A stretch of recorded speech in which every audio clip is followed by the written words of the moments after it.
अस्सलाम वालेकुम, मैं हूं जहाज़े पाकिस्तानी और आप देख रहे हैं नया पाकिस्तान। पाकिस्तानियों, आज हमारे पास दो रास्ते हैं और वक्त बहुत कम है। हमें फैसला करना होगा कि हमने खुद को और अपने आने वाली नस्लों को गुलाम बनाना है या आजाद रखना है। एक रास्ता वो है जहां इय्याक नअबुदु व इय्याक नस्तईन है, जहां आजाद, खुददार और ला इलाहा इल्लल्लाह की आवाज बुलंद करने वाला पाकिस्तान है। दूसरा रास्ता वो है जहां जिए भुट्टो के नारे हैं, जहां अमेरिकी एयरपोर्ट पर वजीर आजम की भी पतलून उतार दी जाती है, जहां 14 अगस्त मनाने का बाइकआउट किया जाता है, जहां पाकिस्तान बनाने के गुनाह में शामिल नहीं है कहने वालों की औलादें मगरिब को यस बॉस कहने वाला पाकिस्तान है। अफसोसनाक बात यह भी है कि यूं समझ ले जैसे इस वक्त इस मुल्क को हम 22 करोड़ अवाम सिर्फ और सिर्फ हम अवाम ही गुलामी से बचा सकते हैं, क्योंकि छुट्टी वाले दिन भी घर पर बैठे टीवी पर देखकर भी मेरे मुअज़्ज़िज़ चीफ जस्टिस साहब ने अज खुद नोटिस ले लिया और अदालत खोलकर बैठ गए। 5 दिन इस कौम ने रोजे की हालत में इंसाफ की दुआएं मांग मांग कर सुप्रीम कोर्ट का मुंह देखा और नतीजा ऐसा कि फैसला सुनने के कई घंटों बाद तक यूं लगता रहा जैसे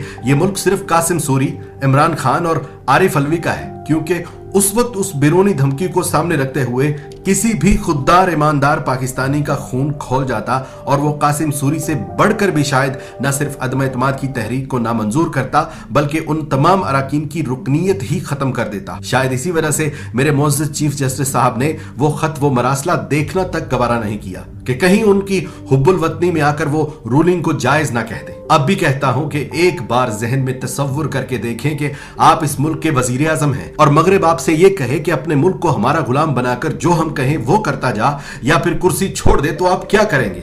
इस मुल्क के मुहाफिजों को बताएंगे? बताया इमरान खान ने। फिर अदालतों में जाएंगे? गया वो भी, मगर उन्होंने बजाय उसके कि उस पर इंक्वायरी करते उल्टा इमरान खान को ही कह दिया कि ये सीक्रेट खत है, खबरदार किसी को दिखाया भी वरना तुम पर केस बना दिया जाएगा। ना मुहाफिजों ने साथ दिया, ना अदालतों ने साथ दिया। फिर वो दिन भी आ गया जब उस साजिश के तहत वोटिंग के लिए लोग इकट्ठे हो गए। मगरबी साम्राज्य शराब का गिलास हाथ में लिए अपने आरामगाहों से मेरे मुल्क में होने वाले इजलास में अपना रचाया हुआ खेल देख रही थी कि कासिम सूरी के सामने बयान किए जाने वाला खत का मतन एक बार फिर से उसके खून को जोश दिला गया और उसने मुल्क को गुलामी की जंजीरों से बचाने के लिए रूलिंग दे दी। और फिर अदालतों का फौरी इंसाफ पूरी कौम के सामने है। अब आखिरी उम्मीद, एक आखिरी उम्मीद हम खुद हैं। उठना होगा पाकिस्तानियों, अपने आज के लिए, आने वाले कल के लिए।